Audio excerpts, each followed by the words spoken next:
Grief, let's be frank, it sucks.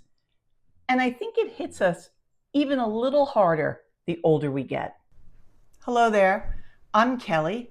I'm a 60 something Jersey girl who has been through a lot. I want to make it clear from the get go that I am not a doctor or a therapist or a guru, a life coach, anything like that. Not at all. I am just a regular person like you who is trying to make sense of this crazy stage in our life where we get thrown all these wild curveballs.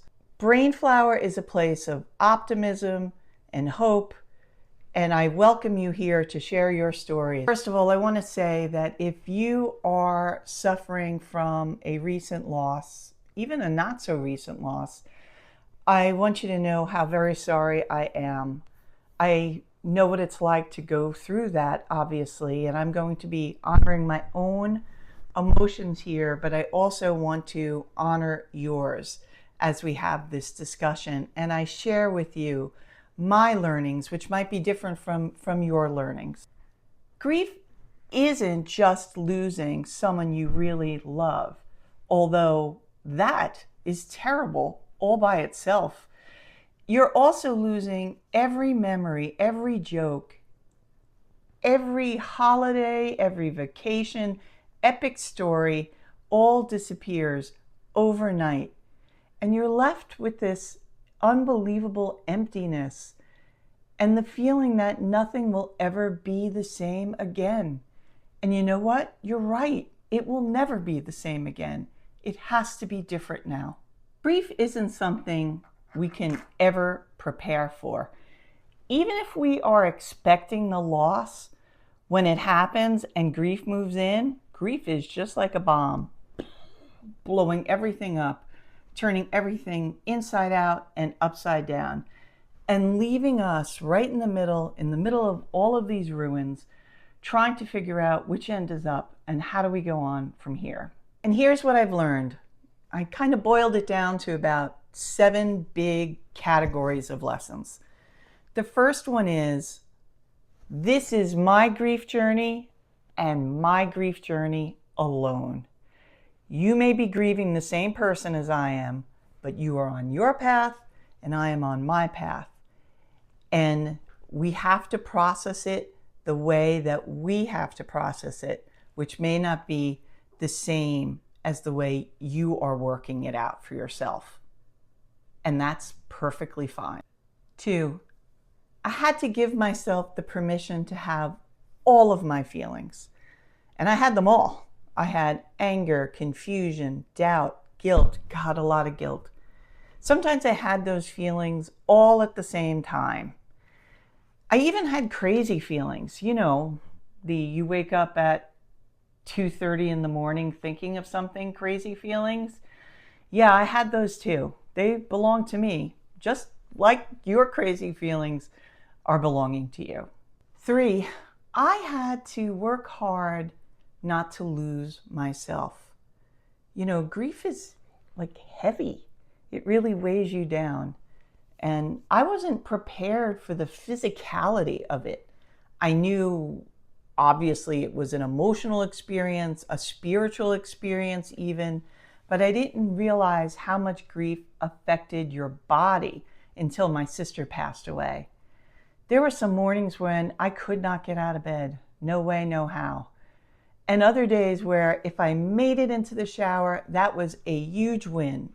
And I'm going to take that win.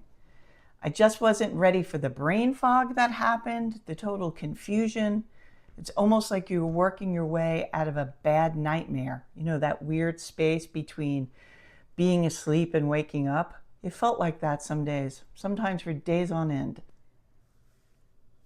Even now, even today, my 4th lesson is, I have to remember that I am resilient, that I can come back from this, I can come back from anything. I firmly believe that within each of us, if you're a reasonably good person, there is, I call it a white light, a sense of truth and power and goodness You may believe that's the Holy Spirit. Um, you may call it the universe. Your faith tradition or spiritual tradition might have a different word for it. And if you don't believe in any of those things and you're just very scientific, the Big Bang banged out of something. It is that need to move on, that need to bring light, that need to create that energy, that goodness, that power. I had to really connect with it inside myself. And when I finally did, when I finally made that deep connection, that is when I knew that I could go on. I knew that things were going to get better from that point. The fifth thing I had to learn was how to manage my anger. You know, anger is a part of the grief journey that people don't talk much about, but I have to tell you, I was very, very angry. I was very angry when my brother and sister died. I was angry at God. I was angry at myself. Maybe I should have seen it coming. I was angry at sickness and disease, addiction. I was angry at COVID. And to be truthful, I was very angry at my brother and sister for leaving me. I'm sorry, I'm crying in my own video. I was angry. And I needed to untangle that anger, untangle it and sort itself out, and to realize what was appropriate anger and what was just anger for the sake of being upset and having no other place to put my feelings. One of the things I did to help manage my anger is I tried to shift the focus away from how I was feeling by myself and thinking about everybody in the entire world who was alive feeling the exact same things I was feeling. I recognized there must be millions of people feeling grief and sadness at any one time. And when I started to sort of focus on that, I felt that I was connected to those people. I know this is sounding a little Oprah-like, but it's true. I grew strength from these unknown people and realized that we were somehow connected and plugged into each other, and that we could, in a way, be present and be there for each other. I got a lot of strength out of realizing that I wasn't alone, because grief and loss is a lot about loneliness, but connecting to others really made it different for me. And that's when I started to heal for real. 6, I started redirecting all of the energy that I had from grief. The sense of loss, the sense of anger, the fear of the unknown, the wondering who I was in this world by myself. And I made a conscious decision to take all of that energy and move it over to a place of healing and happiness. Grief is not linear at all, but you can shift it and direct it to a good extent. And that's what I worked on. And once I did that, things really started changing for me, and I felt stronger. I used the love that I had for my family, for my brother and sister, as the fuel to go on.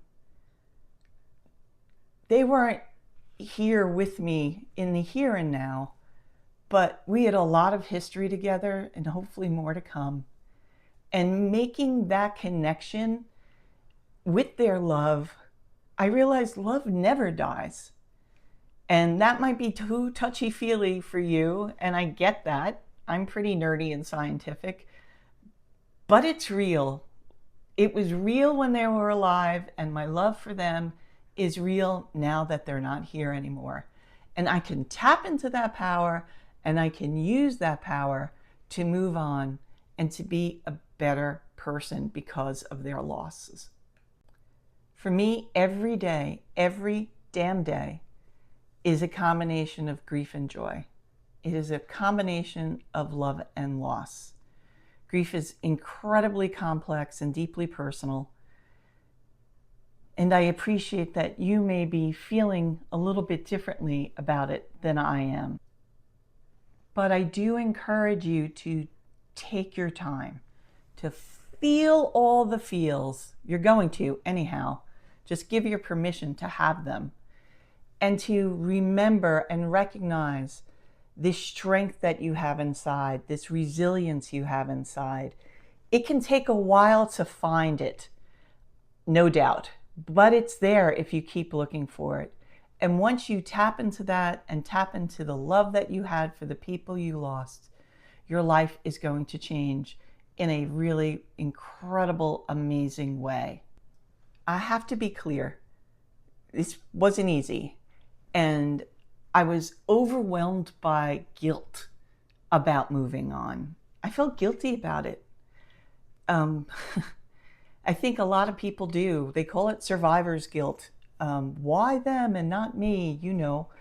But again, realizing that there is no room for guilt in love is what kept me going on. I had to create this thing everyone calls a new normal.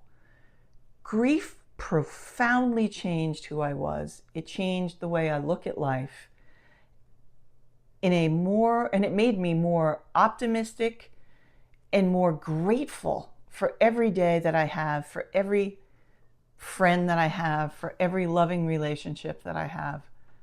I'm grateful. I know how short they can be and how important they are to us, and I'm not going to waste them. This was a very personal video for me to make, and quite frankly, a tough one.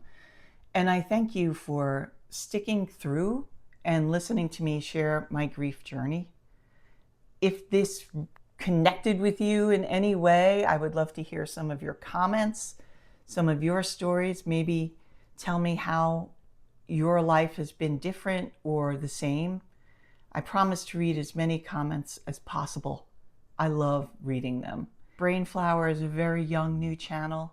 Subscribing would be very helpful to keep it on the map. In any event, thank you again for staying with me, and I look forward to seeing you again. But for now, go pick yourself some brain flowers.